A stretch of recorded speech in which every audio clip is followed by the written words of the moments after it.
Yeah, Oh, I would. Oh, hey, we're live. And it's not like everyone's Okay. going to watch like immediately, so we can finish this conversation if we need to. Yeah, no, I'll take a look at it, Jake, here in a second. I love it. What's going on, y'all? Good morning. Happy Thursday. Jake, you got a weird, creepy grin on your face. Is your internet paused? I think Jake's internet's went out. Oh, there it is. Okay, good. He's back. So thanks again for hanging out with us this morning. We're excited to be with y'all, fresh off Vaco's global conference. And so we're very, very excited to be with y'all this morning. And really just share kind of our thoughts. We had the opportunity to present 2 sessions around branding and community.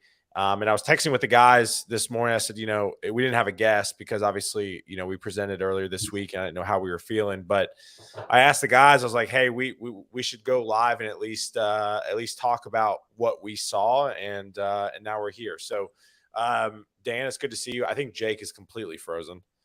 Yeah, Jake looks frozen.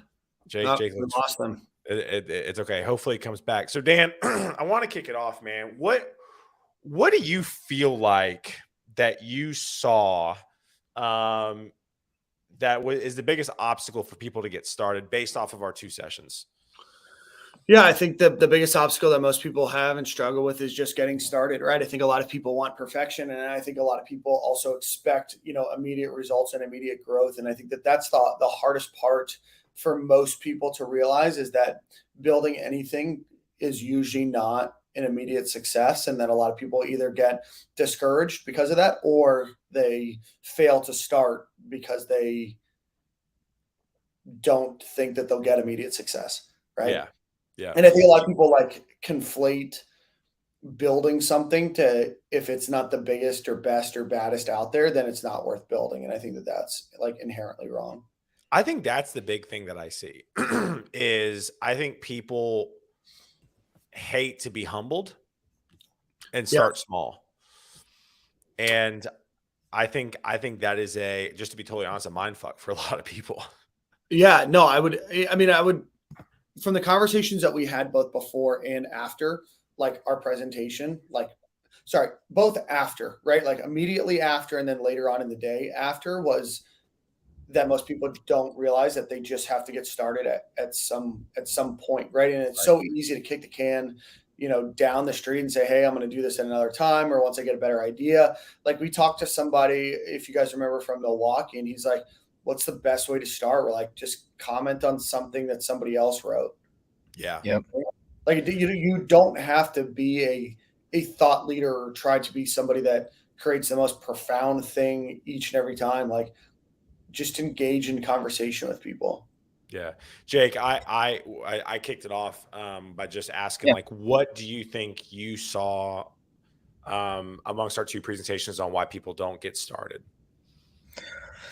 I think that they don't see the instant gratification that we're so used to in a lot of things in our life. And so if I can't get it instantly, then I'm not going to do it. But ultimately, it makes our jobs so much easier, 6 months, a year, 18 months from when you start.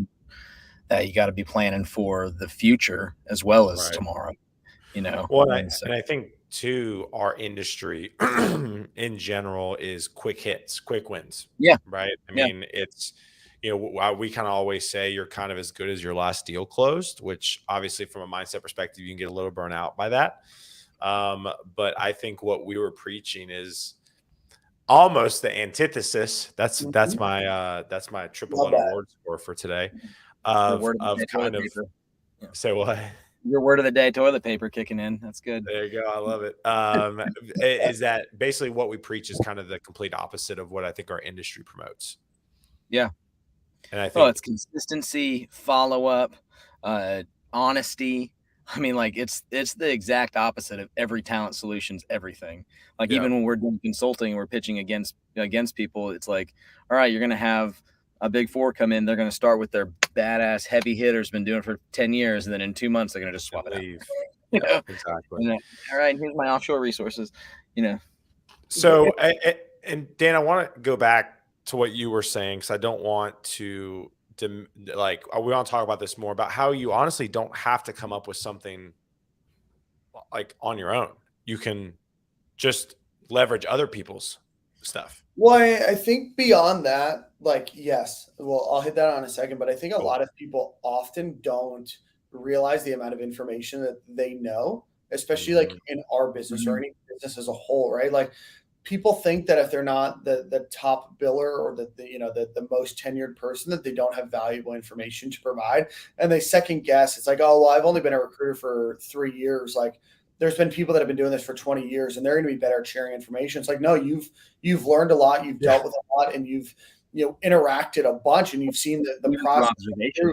literally hundreds of times already. Like there's Yeah. something that you can provide, to the world and to the community. And that I think so many people are like, oh, I'll just wait my turn. It's like if you keep waiting for your turn, it's never going to be your turn, because there's going to be somebody that attacks it quicker than you to say, hey, I learned and found something really interesting or really fascinating, or hey, I just had to update somebody's resume because they did this like silly thing. Like, what was that silly thing that they did, and what did you do to correct it? Because like we are subject matter experts on that kind of stuff, and a lot of people are just afraid to act as subject matter experts because they don't have 10,000 hours under their belt. It's like, no, just go put something Yeah. out there that you thought is interesting or that other people may not know.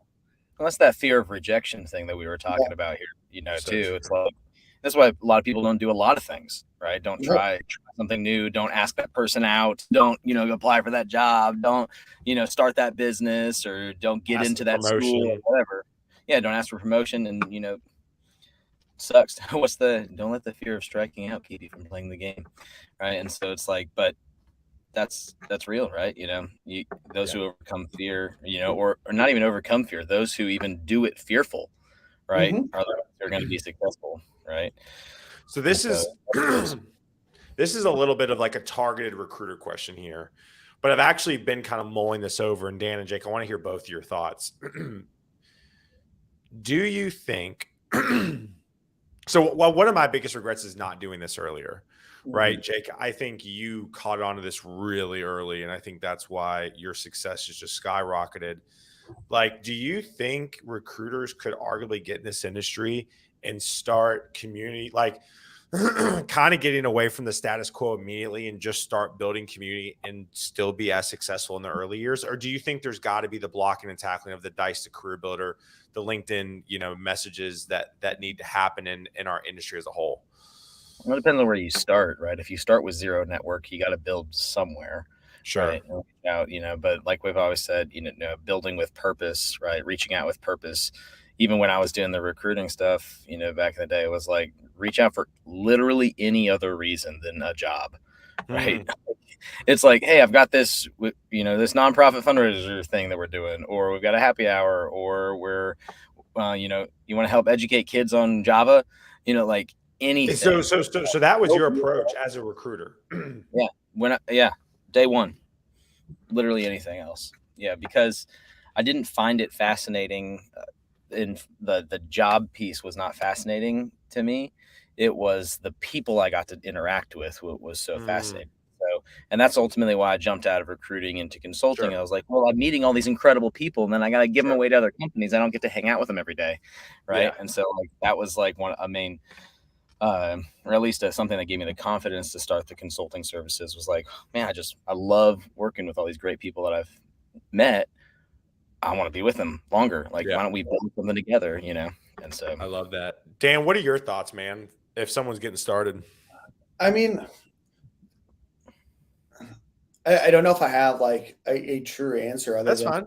That's fine. it's figuring out you and figuring out what you're really good at and how good you are at those things, right? Like there's, in our field, right? If you're looking for clients or if you're looking to help place, candidates with clients, like, yeah, there is the low hanging fruit of, Dice, Career Builder, ZipRecruiter, Indeed, whatever, of those. And I'm not saying that you should forget those or, move away from those completely, but also like, if you're truly trying to build a business where you resonate with people and people aren't just a commodity that you place once, but that you're building relationships with them, I think it takes more than, just the call to a random person that's on Dice. Sure. Because just think of how many people, like, if you're a C# developer that it can work remotely or wants to work remotely, how many potential recruiters there are to reach out to you? What, 10,000? Yeah, a lot.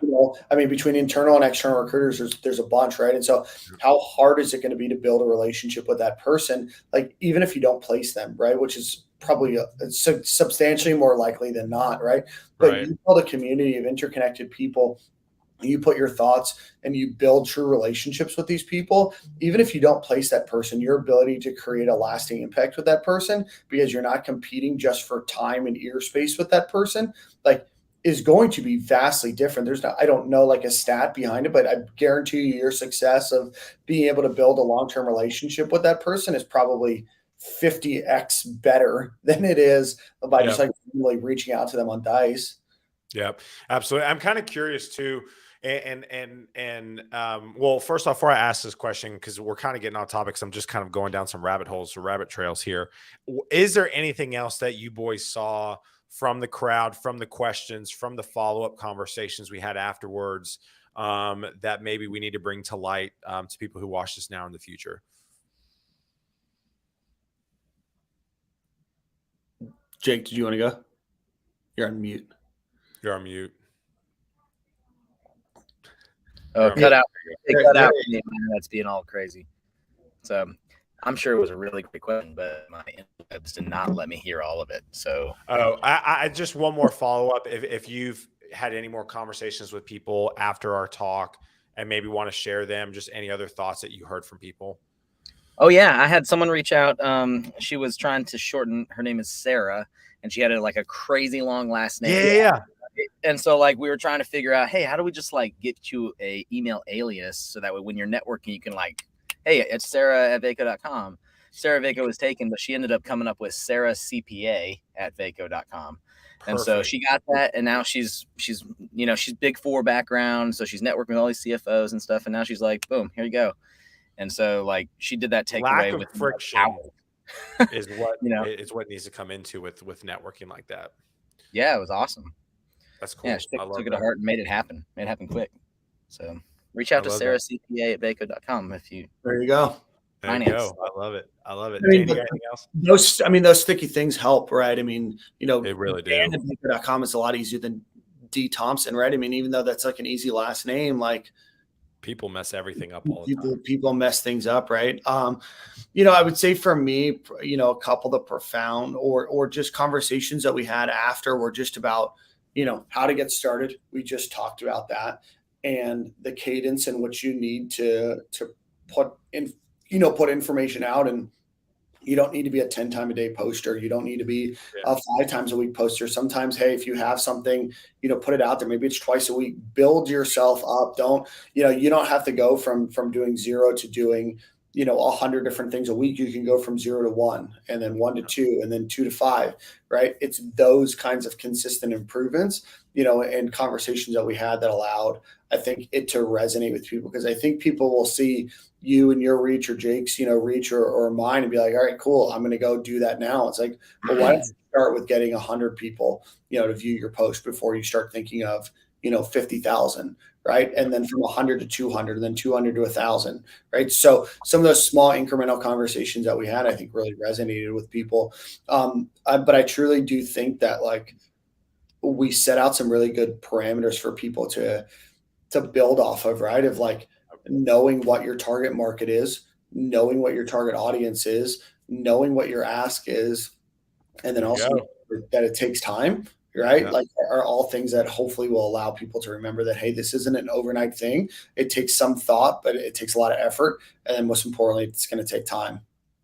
Yeah, absolutely. And I love to, I didn't realize this. It kind of dawned on me as Jake was presenting. Part of it is that we've all done things a little differently, Mhm. but it's still the same thing, right? So I've built community online and then put it in, and now I'm acting it in person. Jake built it in person first, which I would argue harder than what I did. And then you have Dan. Dan, I think you're a really good mix of both, Thanks. both of us. But I again, like different strokes for different folks, right? I mean, at the end of the day, like you don't have to do what I do or what Jake does. You can be your own person. Look, please just go like figure out why you're doing what you're doing, figure out your audience, and then just be a good person and go take care of care I of that love target that. audience for you, everything else will fall into place, and maybe you're someone that's just built to have a 30-person audience, and that's great, and you've got great relationships with those 30 people, and they're good for your business, you're good for theirs, and you're kind of just like a good glue to like a good group of people. Maybe you're someone that's built for thousands, right? We all have different skill sets and different walks, right? So don't beat yourself up trying to look at someone else's, right? Find what works for you, right? I love that. I love that. Dan, you got anything else as we wrap up here? Today's just a short episode. So Yeah, no, I think we're good. I mean, really appreciate it. Would love to. We'll put out some or most of the presentation out we over the will. next couple of weeks. So, Yep. so super excited to hear that, and also want to hear everybody's thoughts on it. Right. Yep. I think feedback is the most important thing, and I think that we got a lot of great feedback on not only ways that we can improve and make it better in the future, but also that it was impactful. And had a lot of people connect with me, reach out, and say, hey, they really enjoyed it. So that's really all you can ask for, right? Yeah, And absolutely. And then I'm gonna start adding this at the end of every episode. So if you go to theunicornfinders.com, I'm actually gonna make a banner right now. Our developer friend Jordan Ryerson, he actually created a form for us like 2 hours before our presentation. So shout out Jordan for doing that.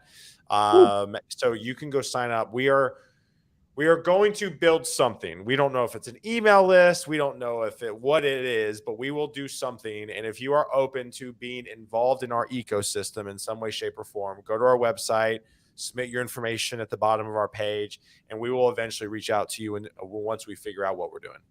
So it'll be worth your while. yeah, it'd be very much worthwhile. So we got a few people. Danny, it's great to see you. Alex, Omar, what's up, dude? And then Andy Tanner, relationships are the key to recruiting. The personal touch is so important. Andy, have you started that food block yet? Please let me know.